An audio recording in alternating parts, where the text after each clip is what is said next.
नमस्कार दोस्तों, आप सभी का स्वागत है हमारी YouTube channel A two study पर।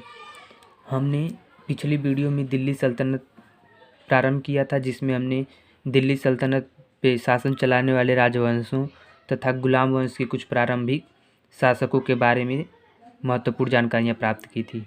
अब इस वीडियो में हम कुतुबुद्दीन ऐबक के बारे में पढ़ेंगे। तो चलिए शुरू करते हैं। कुतुबुद्दीन ऐबक, जिसने 1206 ईस्वी से 1210 ईस्वी तक शासन किया था, यह दिल्ली सल्तनत का पहला सुल्तान था। मोहम्मद गौरी की मृत्यु के बाद 25 जून 1206 ईस्वी को यह शासक बना। इसके गुरु ख्वाजा कुतुबुद्दीन बख्तियार काकी थे। इसने दिल्ली सल्तनत की स्थापना की। दानवीर और उदार होने के कारण इसे लाख बख्श के नाम से जाना जाता है। यह बहुत ही दानवीर था और उदार स्वभाव का था, इसलिए इसे हम लाख बख्श के नाम से जानते हैं। इसको भारत में तुर्की राज्य का संस्थापक माना जाता है। यह दिल्ली का प्रथम तुर्क शासक था। इसकी राजधानी लाहौर थी। जब ये शासन कर रहा था तो इसने अपनी राजधानी लाहौर को बनाया था। कुतुब मीनार की नींव कुतुबुद्दीन ऐबक ने डाली थी। इसकी पहली मंजिल ऐबक द्वारा बनाई गई। कुतुब मीनार का शेष भाग इल्तुतमिश ने पूरा किया था और ये जब पूर्ण हो गया तो उसके बाद उसका सबसे ऊपरी मंजिल टूट गया था, जिसका निर्माण फिरोज शाह तुगलक ने शायद करवाया था। अब आगे बढ़ते हैं। कुतुबुद्दीन ऐबक को दास्ता से मुक्ति 1208 ईस्वी में मिली थी। जैसा कि हम जानते हैं ये मोहम्मद गौरी का दास था, लेकिन मोहम्मद गौरी यहाँ आया, बस लूटपाट की और चला गया और यहाँ का शासन इसने कुतुबुद्दीन ऐबक के हाथों में दे दिया था। परंतु ये अभी भी दास ही था। 1208 ईस्वी में इसे दास्ता से मुक्ति मिली थी। प्रसिद्ध सूफी संत ख्वाजा कुतुबुद्दीन बख्तियार काकी की स्मृति में कुतुब मीनार का निर्माण करवाया गया था। दिल्ली का कुव्वत अल इस्लाम एवं अजमेर का 2.5 दिन का झोपड़ा नामक मस्जिद का निर्माण कुतुबुद्दीन ऐबक ने करवाया था। प्राचीन नालंदा विश्वविद्यालय को ध्वस्त करने वाला ऐबक का सहायक सेनानायक बख्तियार खिलजी था।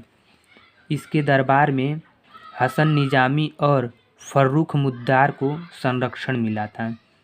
सन 1210 ईस्वी में चोगान पोलो खेलते समय, चोगान को उसमें पोलो कहा जाता था, खेलते हुए घोड़े से गिरकर इसकी मृत्यु हो गई। इसे लाहौर में दफनाया गया था। आगे बढ़ते हैं। कुतुबुद्दीन ऐबक ने कुतुबी वंश की स्थापना की थी। ऐबक की मुख्य सफलता भारत में तुर्की राज्य को गोर और गजनी के सुल्तानों के स्वामित्व से मुक्त करके उसे स्वतंत्र अस्तित्व प्रदान करना था। इसी कारण इसे भारत में तुर्की राज्य का संस्थापक माना गया है। इसके माता पिता तुर्किस्तान के उच्च कुल के निवासी थे। ऐबक ने धीरे धीरे अपनी योग्यता के कारण अमीर-ए-आखुर, उस समय की अमीर-ए-आखुर का मतलब होता है अश्वशाला के अध्यक्ष के पद को प्राप्त किया था। ऐबक के सरदार कैमाज रूमी के निरंतर प्रयत्नों और युद्धों के पश्चात ही अलीमर्दन खां को बंगाल का इक़्तिदार या सूबेदार बनाया जा सका। मिन्हास उस सिराज ने इसे हातिम द्वितीय एवं लाख बख्श कहा है। तो ये याद रखिएगा, लाख बख्श या हातिम द्वितीय से किसने कहा था? मिन्हास उस सिराज ने कहा था। इसने राय पिथौरा नामक किले का भी नींव रखा था। 1197 ईस्वी में कुतुबुद्दीन ऐबक ने राजस्थान में हो रहे विद्रोहों का बलपूर्वक दमन किया। इसके बाद सोलंकी वंश की राजधानी अनहिलवाड़ा पर आक्रमण किया गया, परंतु भीम द्वितीय आक्रमण का सामना नहीं कर पाए और कुतुबुद्दीन ऐबक ने अनहिलवाड़ा में खूब लूट मचाई। कई मंदिरों को तोड़कर मस्जिदों का भी निर्माण करवाया। कुतुबुद्दीन ऐबक ने 1197 में जब अनहिलवाड़ा पर आक्रमण किया तो उस समय वहाँ के राजा सोलंकी वंश के शासक भीम द्वितीय थे, जिन्हें पराजय का सामना करना पड़ा। आगे बढ़ते। 1210 ईस्वी में कुतुबुद्दीन ऐबक के द्वारा बुंदेलखंड के विरुद्ध आक्रमण किया गया, लेकिन राजा परमर्दिदेव की मृत्यु के कारण कुतुबुद्दीन ऐबक ने कालिंजर, महोबा और खजुराहो पर आसानी से अधिकार कर लिया था। 15 मार्च 1206 ईस्वी को मोहम्मद गौरी की अचानक मृत्यु के बाद उसके प्रमुख दास कुतुबुद्दीन ऐबक, नासिरुद्दीन कुआचा और ताजुद्दीन यलदूज ने साम्राज्य को आपस में बांट लिया था। 15 मार्च 1206 ईस्वी को मोहम्मद गौरी की मृत्यु हो गई, जिसके बाद इसके 3 दास थे, जिनमें कुतुबुद्दीन ऐबक, नासिरुद्दीन कुआचा और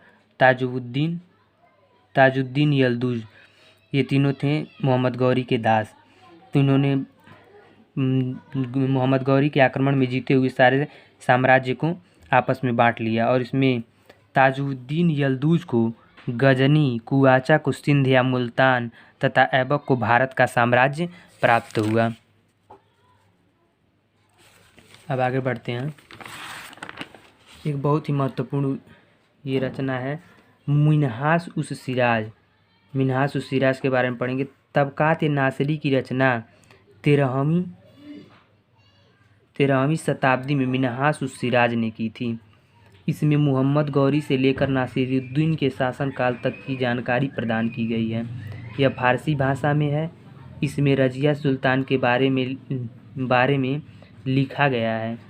सुल्तान रजिया बुद्धिमान, उदारवादी, न्यायप्रिय और जनता का दुख समझने वाली महान शासिका थी, परंतु महिला होने के कारण पुरुषों की नज़र में ये सभी गुण बेकार थे। मिन्हाज उस सिराज एक लेखक है जिनकी एक बहुत ही प्रसिद्ध पुस्तक है जिसका नाम है तबकात नासिरी, जिसमें मोहम्मद गौरी से लेकर नासिरुद्दीन के शासन काल तक की सारी जानकारी प्रदान की गई है, जिसके मदद से हमें दिल्ली सल्तनत में इन लोगों के बारे में पता चलता है। इसमें इन्होंने कहा है रजिया सुल्तान एक बहुत ही बुद्धिमान और उदारवादी शासिका थी, किंतु वो औरत थी, इसलिए पुरुषों के नज़र में उसके सभी गुण बेकार थे। तो आज के वीडियो में बस इतना ही। अगले वीडियो में हम आराम शाह इल्तुतमिश के बारे में पढ़ेंगे। धन्यवाद।